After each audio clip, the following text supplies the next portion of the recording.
Jai Vishnupad Paramahamsa Parivajagachaya Ashtatara Satashishi Mari Divine Grace Abhay Chanaravinda Bhaktivedanta Swami Srila Prabhupada Ki Jai Shri Shri Radha Gopinath Bhagavan Ki Jai Grantharaj Srimad Bhagavatam Ki Jai Jai Nithai Gaur Premanande Hari Hari Bol.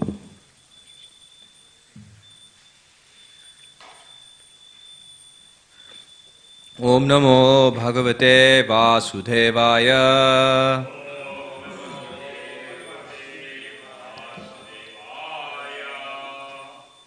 Om Namo Bhagavate Vasudevaya. Om Namo Bhagavate Vasudevaya. Narayanam Namaskritya Naram Cheva Narottamam Devim Saraswatim Vyasam Tato Jayamudirayan Nashta Prayashu Abhadreshu Nityam Bhagavata Sevaya Bhagavati Uttama Shloke Bhaktir Bhavati Naishtaki. Reading from Srimad Bhagavatam, Canto 3, Chapter 11, text number 37. Chapter entitled Calculation of Time from the Atom. Text 37. Ayam tu katita kalpo. Ayam tu katita kalpo. Dvityasyapi bharata. Dvitiyasyapi bharata. Varaha iti vikyato. Varaha iti vikyato. Yatra sichchukaro hari. Yatra sichchukaro hari. Ayam tu katita kalpo. Dvitiyasyapi bharata. Varaha iti vikyato. Yatra sichchukaro hari. Ayam tu katita kalpo. Dvitiyasyapi bharata. Varaha iti vikyato. Yatra sichchukaro hari.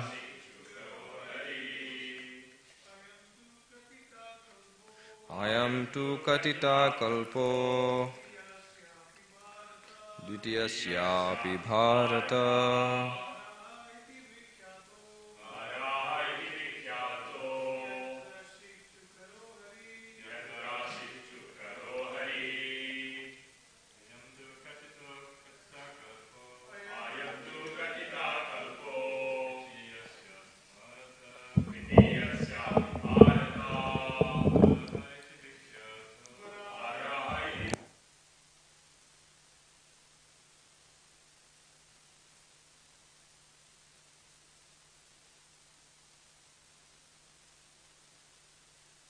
Kalpo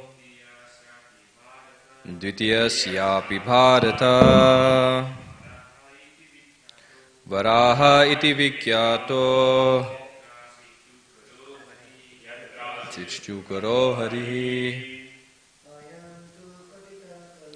Ayam tu katita kalpo.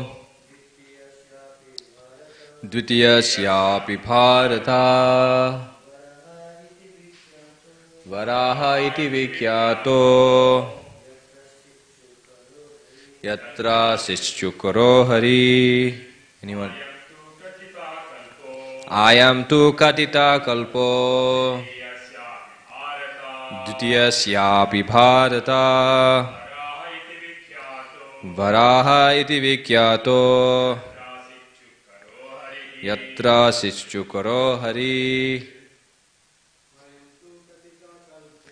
Ayam tu katita kalpo. Dvitiyasyapi bharata. Varaha iti vikyato. Yatra sichchukaro hari.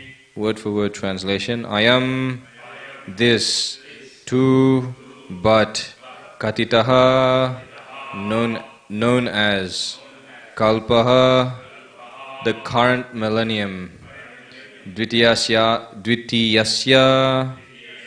of the second half, Api, certainly, Bharata, O descendant of Bharata, Varaha, Iti, thus, Vikyataha, is celebrated, Yatra, in which, Asit, appeared, Sukaraha, hog shape, Harihi, the personality of Godhead. Translation and purport by His Divine Grace Abhay Charnaravinda Bhaktivedanta Swami Srila Prabhupada, Jagat Guru Srila Prabhupada Ki Jai. Translation: O descendant of Bharata, the first millennium in the second half of the life of Brahma is also known as the Varaha millennium because the personality of Godhead appeared in that millennium as the hog incarnation.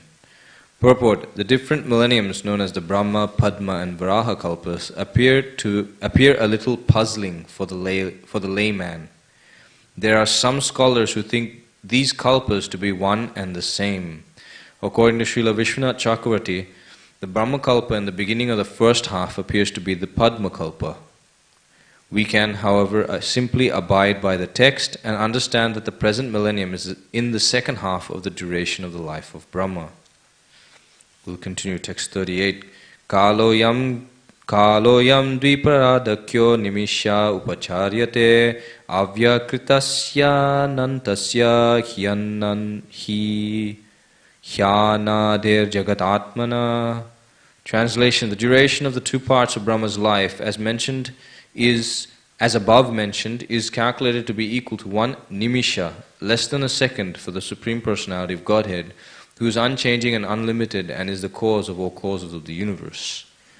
Purport: the great sage Maitreya has given a considerable description of the time of different dimensions, beginning from the atom up to the duration of the life of Brahma.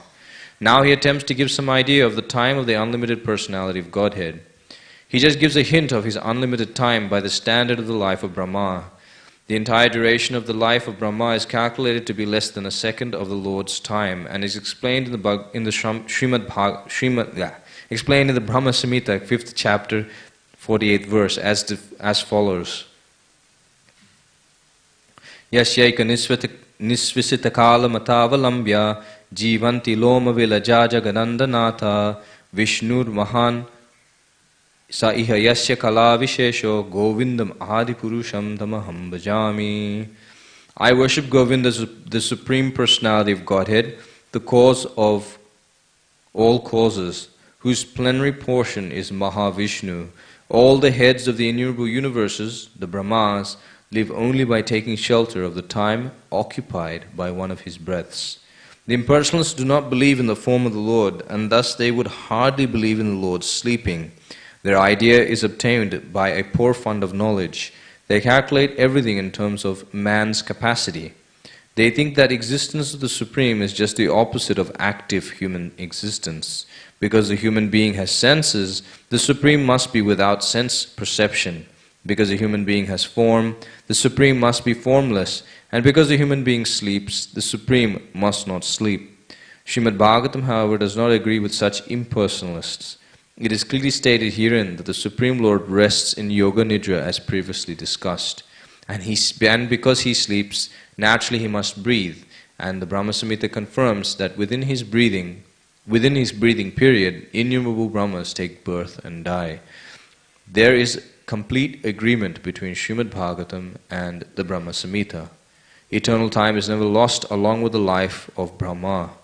It continues, but it has no ability to control the Supreme Personality of Godhead because the Lord is the controller of time. In the spiritual world there is undoubtedly time, but it has no control over activities. Time is unlimited and the spiritual world is also unlimited, since everything there exists on the absolute plane.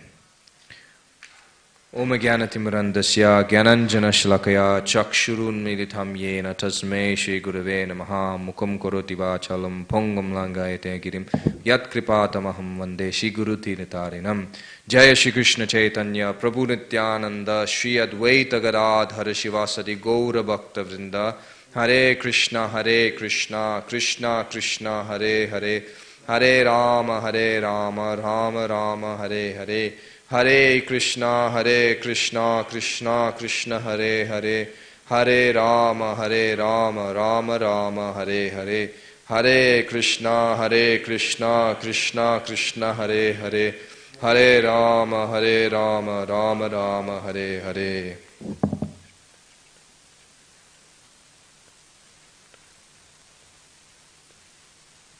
Hare Krishna. So we are coming to the end of this calculation of time from the atom all the way up until the lifespan of Brahma. And just to give us a hint of what time is like for the Supreme Personality of Godhead in relation to us, Sukadeva Goswami is giving us an example or a hint, just so we can understand within the context the time period in which Lord Mahavishnu exists in. Of course, Prabhupada's mentioning here that the Supreme Personality of Godhead is beyond the control of time because He is the controller of time.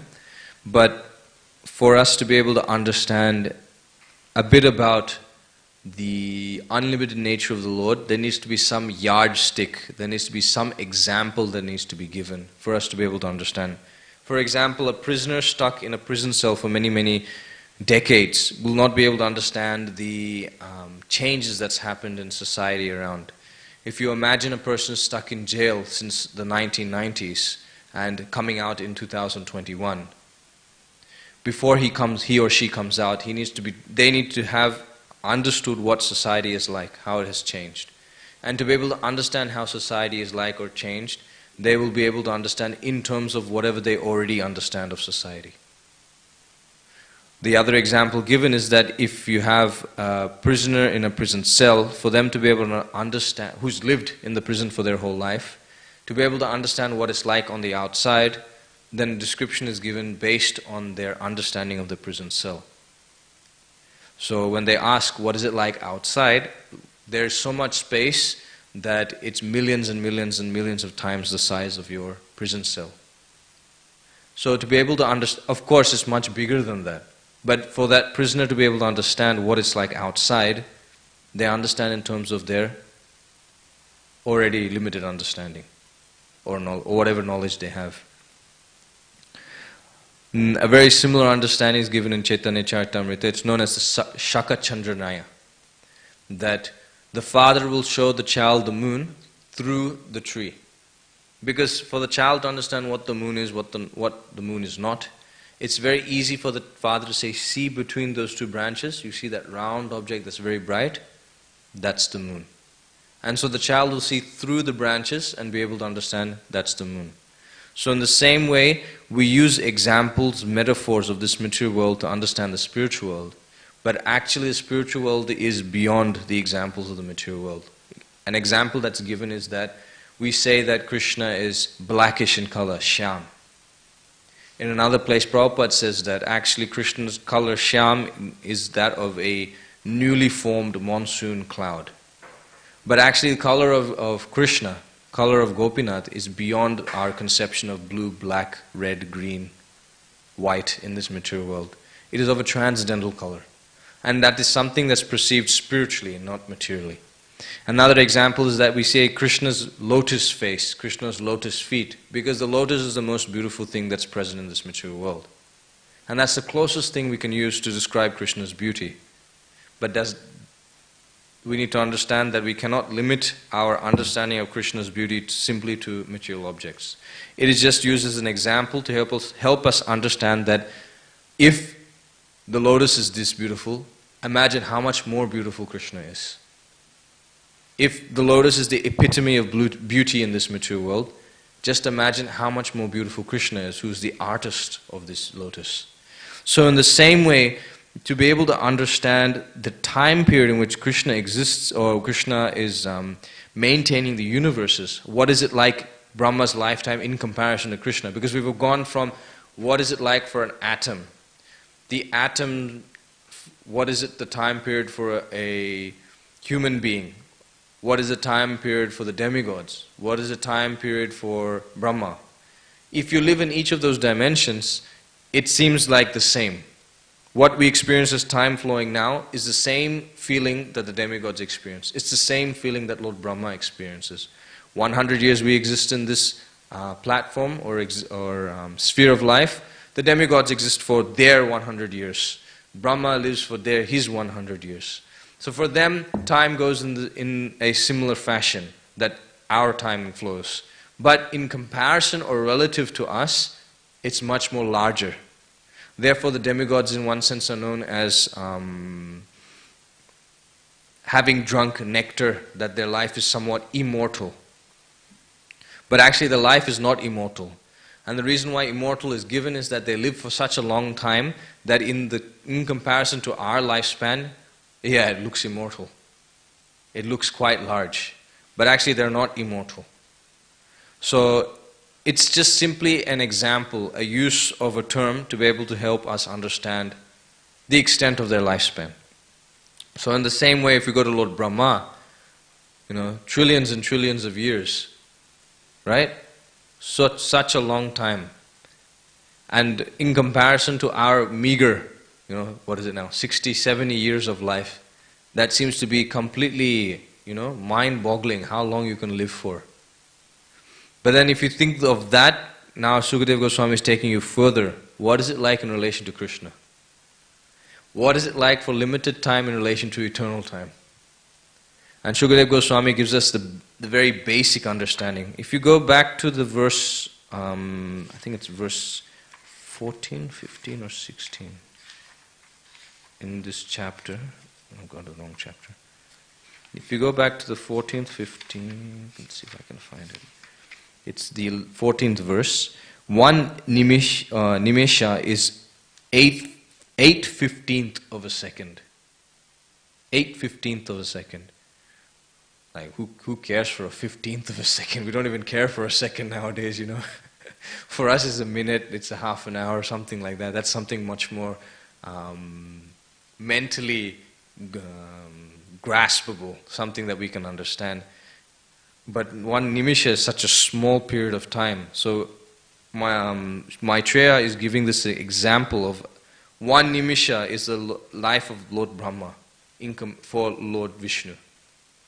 For us, what do we see as Lord Brahma's lifespan is simply a fraction of a second for Lord Vishnu.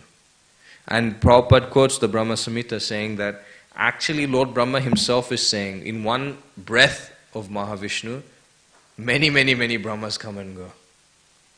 Not just one Brahma, many, many Brahmas go. So you can imagine how many lives, how many years have come and gone for Lord Vishnu. So this is the position of Lord Vishnu, that Mahavishnu is apparently just sleeping on Ananta, on Lord Ananta Shesh, enjoying his time in Yoga Nidra. And previous Prabhupada says, whenever yoga is added, it means it's transcendental. So don't worry, it's not that Lord Vishnu is just, spacing out on Ananta Devi. He's enjoying his Leela. It's transcendental. He's not affected by the modes. And although Lord Vishnu is simply lying there on Sesha, I didn't know Seshana, it's Ananta Shesh, although he's lying there on Lord Ananta, from him comes many, many universes, and they go back into him just simply by his breathing. Just simply by his breathing, all of these things happen. Natasya karyam karanam cha vidyate, natat samaschabhyati kascha drishyate, parasya shaktir vividhaiva shuyate, swabhaviki jnana balakriya cha. That Krishna has really nothing to do. Natasya karyam karanam cha vidyate. There's no cause that's forcing him to perform an action, so to speak. He has nothing really to do. We living in this material world, Krishna says in Bhagavad Gita, na me karma nilimbanti, na me karma phale spraha. There is no fruit that he desires that wherein he needs to perform a material act to get it. He's beyond this action and reaction of the material world. Whereas for us, we're stuck in it. We want something, we have to work for it in the material sphere. So for Lord Vishnu, he's beyond all of that. So therefore, Prabhupada talks about the impersonalists. And he says, why do the impersonalists come into the picture in this purport? Prabhupada saying that unfortunately for them, they're not able to understand how Mahavishnu can take rest. They have an issue with Mahavishnu taking rest. Because they themselves cannot take rest whenever they like, because they're forced to act in material existence. They have an issue with Mahavishnu taking rest. They have an issue with Mahavishnu having senses, because if Mahavishnu has senses, he can enjoy life. Whereas they cannot enjoy life, having to control their senses in Jnana Yoga or Hatha Yoga. They have an issue that if Mahavishnu has form, they also have form. And they have issue that if Mahavishnu is able to perform activities with his form, with his senses, they too have to perform activities with their form and senses. But the whole purpose of the impersonalists giving up activities is so that they can get rid of, the distress, get rid of all of these desires, so they can come to the spiritual platform. Can you imagine that? You spend your whole life giving up sense desires, giving up form, and then you come to understand that actually in the spiritual world, there's form, there's desire, there's senses, there's activity. You'll feel kind of cheated in one sense, right? The very thing you gave up is there present in the spiritual world. So in one sense, it's a personal vendetta that the impersonalists have. That how can, whatever we give up exists in the spiritual world. Better it doesn't exist in the spiritual world at all. Because it exists here, it's giving distress, it's material. In the spiritual world, there's no such thing as form. There's no such thing as senses. There's no such thing as personality. So the impersonalists have a lot of ulterior motives in their understanding of the Supreme Personality of Godhead. So Prabhupada is clarifying that for us here. So Prabhupada is saying, because he sleeps, this is Mahavishnu, naturally he must breathe. Right? If he sleeps, therefore naturally he must breathe. Very simple statement. Which indicates a very deep understanding that actually the Supreme Personality of Godhead does have form. He does have senses. He does have activities. But they're of a transcendental nature. Avajananti ma'amudha manushim tanam ashrita. Param bhava ajanato. I'm not sure if that's the end of the verse. There Krishna is mentioning, Prabhupada quotes this often, that actually the fools consider to my form, my transcendental form, to be of a material caliber, of an ordinary human being.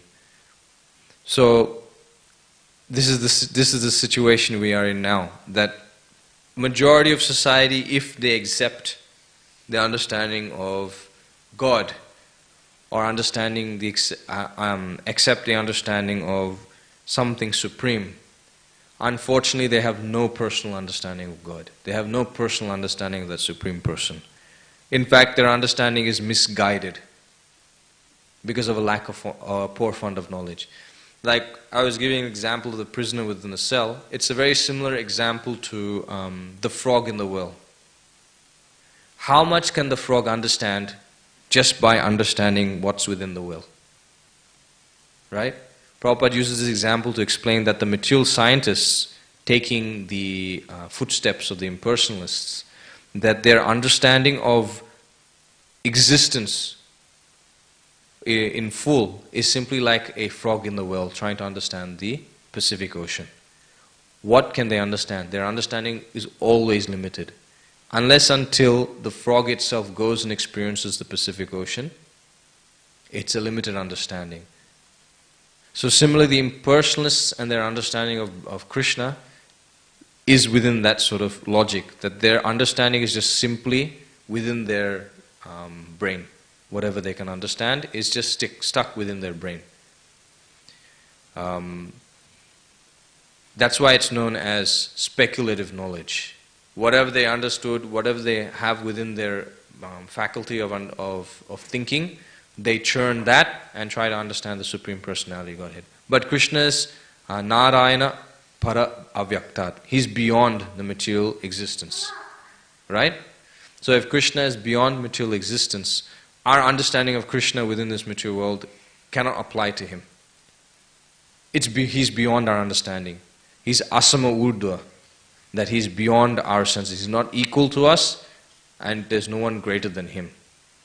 So this is Krishna, and within his breathing period, innumerable Brahmas take birth and die. So there's that example, that story given by Mahaprabhu in Chaitanya Charitamrita, right? When Lord Brahma goes to visit Dwarkadish, Krishna in Dwarka, and how he meets and sees all the innumerable other Brahmas. And there it's mentioned that all the Brahmas, they did not know that each other were there. They only saw themselves with Krishna, that's all. And our Lord Brahma, seeing the whole scene, was shocked. Absolutely shocked. Just like how we are shocked thinking that Brahma lives for that long. Brahma's then told by Krishna that actually that these Brahmas, they have universes even greater than yours. And they live longer than you as well. So this is Krishna's position. Krishna is the controller of time. Krishna is the controller of Brahma. Krishna is the controller of the universe. And Srimad Bhagavatam is bringing us to that understanding. That actually, you see all of these time periods, what value does that have to us? Understanding all these time periods from the atom all the way to Lord Brahma. What value does it have to us? For one person, it may seem like for a karma kandi, it may seem that, look, the demigods live this long, Brahma lives this long, I should endeavor in such a way that I can attain their position. I can go to their planet, I can enjoy like them. But actually they get duped, because if they go to that place, their period of time they experience is the same.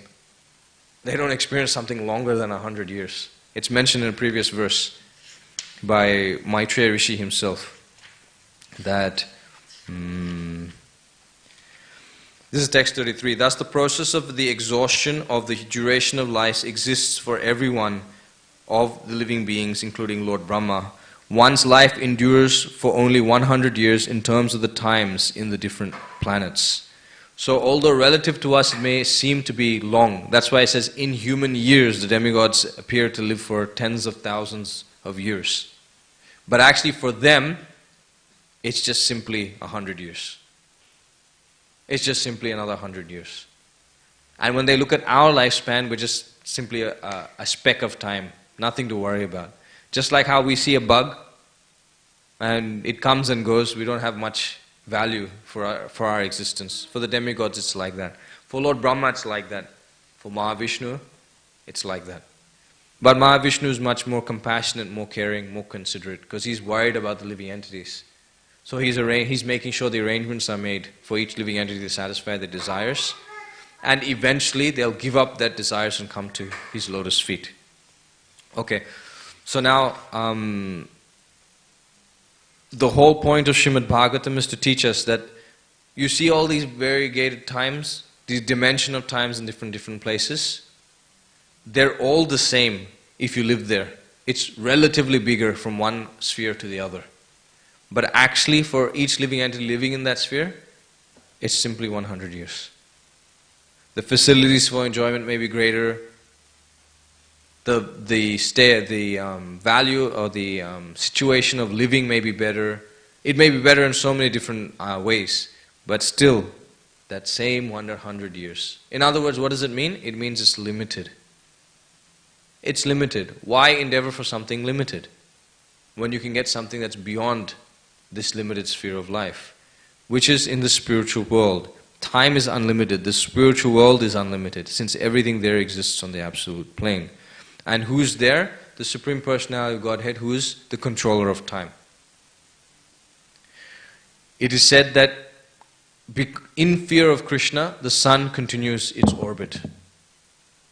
Consistently continues its orbit. It's not that the sun takes some rest. Prabhupada gives this example that sometimes the servants, I think it's called Dalhousie, somewhere in Calcutta, Prabhupada was noticing some servants of their master would go and the master would ask for something, and then the servants would go and try to fetch it, but they'd disappear for an hour or so, and you'd see them just sitting there smoking or just lounging around somewhere. And then suddenly, oh, I have to go, my master has asked some of this. And then they'll leave their association of their other servants spacing out, and then they'll go back to their work. So in the same way, it's not that the sun at any period of time just simply sits down to rest. The sun continues its orbit continuously, from the beginning of the universe's creation of the universe to the end of Brahma's day. Beginning of the day to the end of the day, it will continue rotating within that orbit.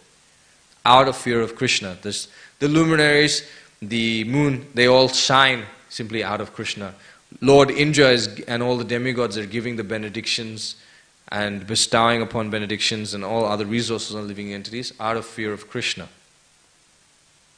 Because it's mentioned that Krishna as Kala Chakra, as Kala Rupa, we see in Bhagavad Gita, he devours all living entities. That is the nature of time.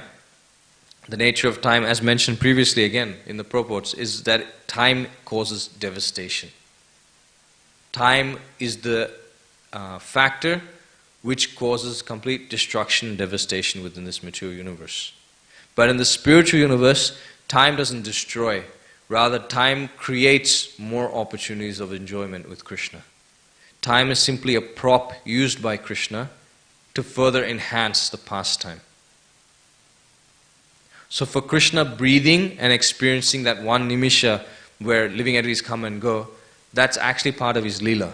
If you read in a previous chapter, Prabhupada says, just like Krishna had Ras Lila with his gopis, Krishna's Ras Lila with the material existence is in this creation, maintenance and annihilation. This is Krishna's lila, or Mahavishnu's lila with his material energy. That's the nature of his Ras Lila with the material energy. His Ras Lila with the spiritual energies of a different caliber, and his Ras Lila with the material energies of a different caliber. Both exist eternally. Maintenance, the creation, maintenance and destruction continue in a cycle, because material nature always exists, but her appearance or manifestation is temporary.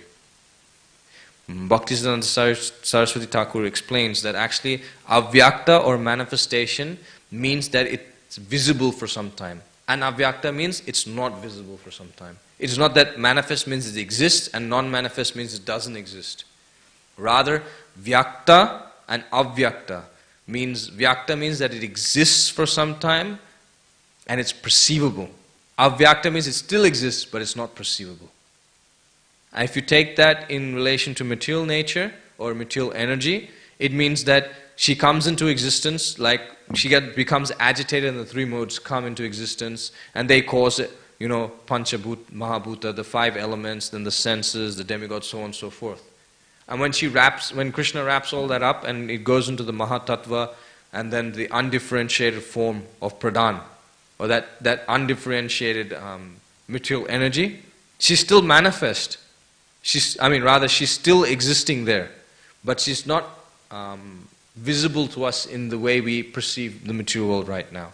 In the same way, the spiritual world, it's mentioned Krishna's aprakat lila, that is beyond material existence, exists still in Vrindavan to this day, but is visible only to those pure devotees. What does that tell you? It means that it's manifest to the pure devotees, but for others it's not manifest. They'll just simply see a town full of pollution of cars and all other things. But for a pure devotee, they'll see the original Vrindavan Dham. They'll still see the original Vrindavan Dham, unaffected by what they see externally. So that is manifest and unmanifest. And that is Krishna's pastimes with his energy. So time acts in the spiritual world differently, and time acts in the material world differently. In the material world, Krishna as a controller of time enjoys the Ras Lila in this way. Krishna in the spiritual world also uses time to enjoy. Do you remember how long Krishna expanded that one night of the gopis in the Ras Lila to? Do you remember what it felt like? Or what it was? One day of Brahma. One night became a day of Brahma. Krishna is able to do that with his potency. But this is the thing, the gopis still felt it so quick. It wasn't even that long. For them it was just like that. Right? For them it was just like that. But Krishna explained, Prabhupada's explaining, when Shukadev Goswami, I'll end with this one point, when Shukadev Goswami is telling Parikshit Maharaj a bit about why Lord Shiva's devotees appear to be more opulent than Krishna's devotees. In that section, Shukadev Goswami tells Parikshit Maharaj that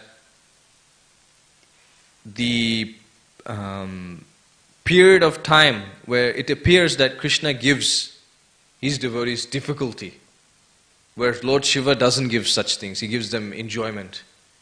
But Krishna explains to Yudhishthira, which is then quoted by Shukadev Goswami, Krishna explains to Yudhishthira Maharaj that actually the reason I do that is so that they will give up everything and take full shelter of me. And the distress, Prabhupada explains, the distress that's given by the Supreme Personality of Godhead to the devotee, and the distress given by, or the karma that is given to the non-devotee is totally different, two totally different things. The activities and the distress and happiness experienced by the non-devotees continues their cycle of birth and death. But the happiness and distress the devotees experience by Krishna's mercy bring them closer to Krishna. In other words, they escape death. They're able to escape birth and death that way. So then Prabhupada explains a bit more detail. He says that that period of time that the devotee experiences distress increases and accelerates their devotional service to the extent that when they do receive Krishna's mercy, for example, when someone experiences distress in the material world, Krishna says he descends, Parichanaya sadhanam vinashayata dushkritam. Actually, if there was no Parichanaya sadhanam, if the devotees weren't experiencing distress, there's no need for Krishna to come. Because Krishna can use Maya and destroy them. You know, one pandemic is enough to destroy so many human beings. For a demon, what is that? For Maya, for one particular demon, what is that? Right?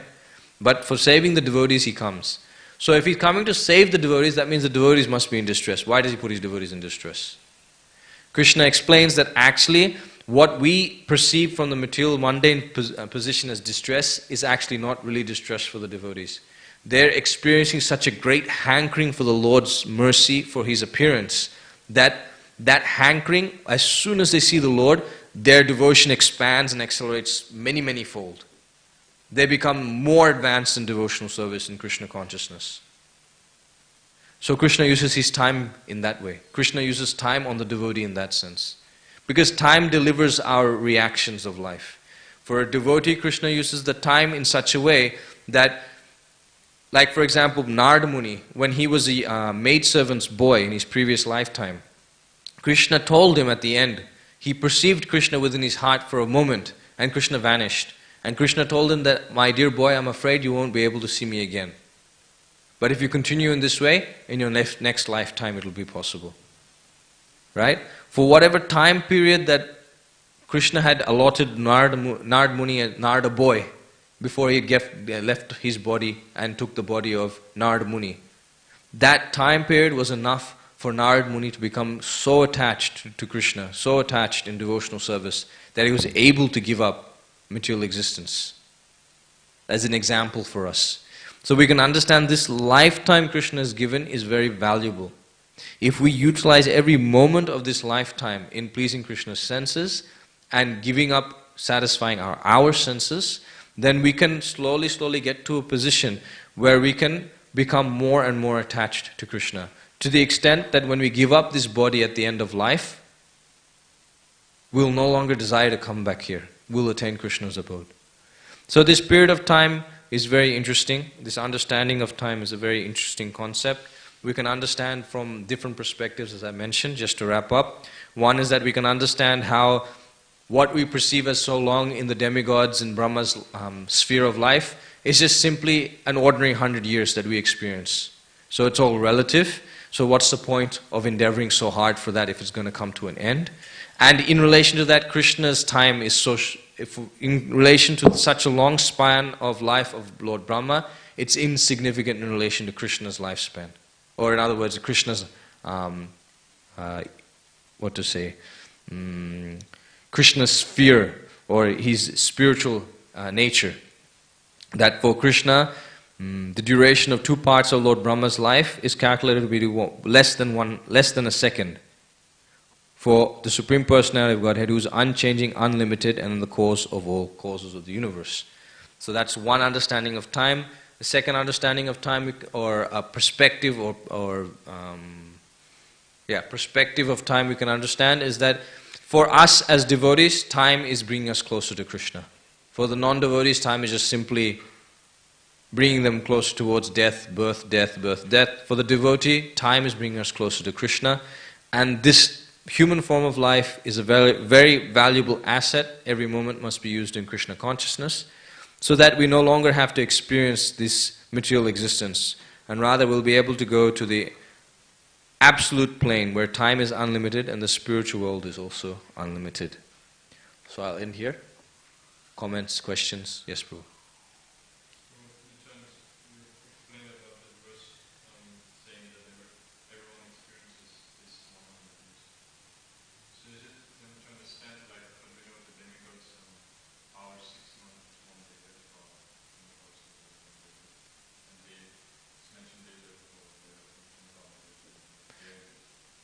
Does it say 10,000 of their years? Actually, if you think about it, it's 100 years in Kali Yuga. It's 1,000 years in the previous Yuga. And the previous, that's 10,000, and the previous one is 100,000. But the perception of 100 years we experience now is the same perception they experience, although they, from our perspective, it's 10,000 years. It's all relative. Yeah, it's relative. Yeah. Yeah.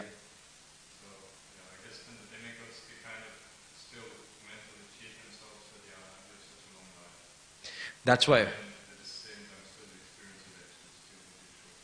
Pretty much. That's the reason why Maitreya is mentioning it here. Text 33, I think it is. He specifically mentions here. Endures only for 100 years in terms of the times in the different planets. So the first sentence Prabhupada says here, every living being lives for 100 years in terms of the times in different planets for different entities. These 100 years of life are not equal in every case.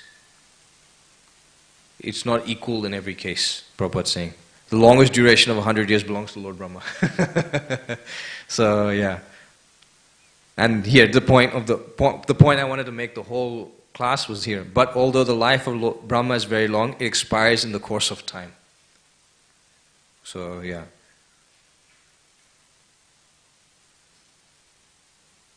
Yep. Sure. In one trying to please, let's just say, looking after the nature of the environment, not even being Krishna. Like, for example, an artist creates an art. You worshipping his creation, is it in a form or way worshipping him as well? So, like, let's just say. Indirect. Indirectly. It's indirectly worshipping him, yes. So, that was my question. So, in terms of Krishna consciousness, you try to please Krishna, doing all these things is also pleasing. Indirectly it pleases him, but not to the greatest. If you see, Krishna consciousness means relationship with the other person. So you'll do what pleases them the most. And what pleases them the most is not indirect service, but rather direct service. But it's not that we give up indirect service. Like, for example, in the course of our serving Krishna, we don't harm the environment. Right? We work in such a way that we coexist with the environment that's given to us. So both go together. In Krishna consciousness, it's not one or the other. You know, achintya beda beda tattva means that we accept both oneness and difference. So it's the broad-minded nature. But yeah, it's mentioned there that that's how people who are unable to understand Krishna's form as a person gradually come to understand him. It's one of the lower levels of understanding. So that then what happens is that if you read the second canto of Srimad Bhagavatam, Sukadeva Goswami starts off explaining that people will be able to see the Lord in the form of the universal form, although it's not really his personal form, but they'll see the clouds represent his hair, the mountains represent his bones, the trees, the plants, they all represent the hairs on his body, right? So that's a beginning understanding. Yes, Prabhu. Very contradictory. So if the thing is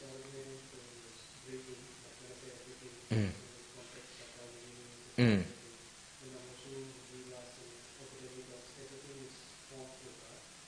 And when he lives, and everything gets destroyed. Mm-hmm. So if I contemplate that to the impersonal or the theory of those people, Mm. what they're saying is that I need to be oneness with the Krishna. Mm. Mm. Oneness with the God. Mm. Mm. They're not with Krishna, they Mm. need to be one. So if everything is coming out of him and going back to him, Mm. what's wrong with the theory in comparison to this? What's wrong with their theory is that, okay, there's two things. One is that they deny Krishna has form. That's wrong. Okay? That's the basic thing. And if you take it more deeper, the vicious understanding is that they say, because Krishna is spirit, I'm also spirit, he has no form, I have no form, I'm also him. That's the Mayavad tendency. Okay? This, so that's what's wrong with impersonalist philosophy, because their understanding is wrong. If you look Vedanti Tattva Vidas Tattvam, that verse, understanding of Brahman, understanding of Paramatma, and understanding of Bhagavan, they're all understanding of the same absolute truth. They're all understanding of the same person, or of Krishna. But each one is a gradual progression of understanding of the absolute truth. So Brahman, understanding Krishna as Brahman, that's not wrong, but it's limited. But if you say that's all in all, that's wrong. That's not the end. It's an aspect of the Lord, but that's from a lower understanding. That you understand Krishna is everything. But he's not really everything. Right? Like Prabhupada, I was reading an example Prabhupada's giving. You have a tree, and from the tree comes the branches and the leaves. The branches and the leaves are not the tree. Right? They're not the tree. It's an extension of the tree, but it comes from the tree. So therefore it's considered part of the tree. And therefore we say, when we see a tree with leaves and branches, we don't say, there's a tree with leaves and branches. We say, there's a tree. Right? Same with the body. We don't say, here is a body with arms, legs, and a head. Right? We accept it as a whole body. But when the arm is separate from the body, we don't say, here's the body. Because it comes from the body. So we consider it part of the body. But it is not the body. Same way. Same understanding is there. Impersonal understanding of Krishna is that everything exists, Krishna is everything, but it comes from Krishna. That's a further understanding. You're getting deeper into it. Okay, so that's nothing wrong with impersonalism, but saying that Krishna is impersonal, that's wrong. Okay, that's one thing. And to further for your understanding is that we were mentioning that how all living entities come back within Mahavishnu. There's in the prayers of personified Vedas, the argument Prabhupada gives there that the Mayavadis use, that actually at the end of the lifetime of Brahma, everything merges into Mahavishnu. That's proof that actually we are non-different from Mahavishnu. Prabhupada says this is their logic. And Prabhupada said actually that's not the case. It's like honey. You know, the bees, they'll go and gather honey from different flowers, and each flower will have their own taste. That individual taste will then mix together and cause the honey. Right? But the individual flavors still remain. But it's it seems to be one homogeneous thing, but actually it's not. It's a mix of different tastes, a different individuality. In the same way, when the living entities somewhat merge into Mahavishnu, it's not that they merge in Mahavishnu and they all become Mahavishnu. They all exist independently from Mahavishnu. Right? If you think about it, when they're outside of Mahavishnu or when they're in Mahavishnu, in one sense we're always within Krishna. There's nothing separate from Krishna in that sense. Like Sudama's, you know that example given of Sudama. Right? Krishna becomes so obliged to Sudama because Sudama went out of his way and got something outside of his means. And Krishna says, I can't reciprocate with that because everything is within my means. Everything is me. I can't go beyond me. So he cannot reciprocate with Sudama's loving devotion in that sense. So in one sense, we're arguing that, you know, living entities came out of Mahavishnu, living entities went into Mahavishnu, they merged. But actually we're always within Krishna, if you look at the big whole picture of things. So if you think of it that way, then this argument given by the impersonalists doesn't stand well, because they're still limited within the material universe. They don't understand within the spiritual sky, all living entities exist there. And we're all within Krishna in that sense. And we still retain individuality. So that's the answer the aspect of the merging in the Mahavishnu. Hare Krishna. Okay, we'll end here. Thank you very much for listening. Grantaraj Srimad Bhagavatam ki jai. Shri Shri Radha Gopinath Bhagavan ki jai. Jagat Guru Srila Prabhupada ki jai. Nithai Guru Premanande.